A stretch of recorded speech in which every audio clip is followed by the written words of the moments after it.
the morning, he did report to another well site. He did the proper work that was required of that one.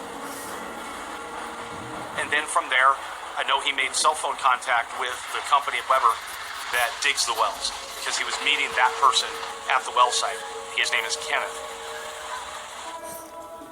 Daniel works for a consulting firm. I work with a contracting company.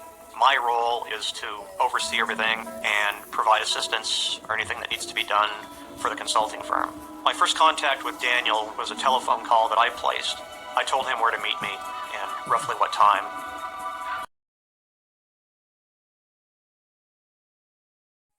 To the job site. There was a storm cell that was directly over the job site. My question to him was whether or not he wanted to hang tight for 20 to 30 minutes and let that storm cell pass overhead. He asked me whether or not I wanted to go back home and get some rest. I wanted to go back to Phoenix. And this is where the conversation started to drift off. And it was right after that when I started to notice that he was staring off into the desert and then he started turning around in circles. Standing at his well site, and I stared at different angles. And I tried to see where this guy claiming that my son was looking off and staring off into the desert.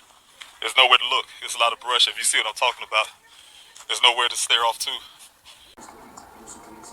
He walked back to his Jeep, and then he started his Jeep, and he backed up, and then left, heading east.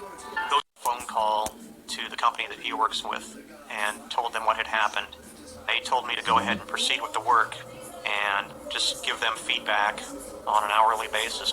So I told him that I would get another water level at about 3 o'clock, and then I would hop in my truck and follow Daniel's tracks out.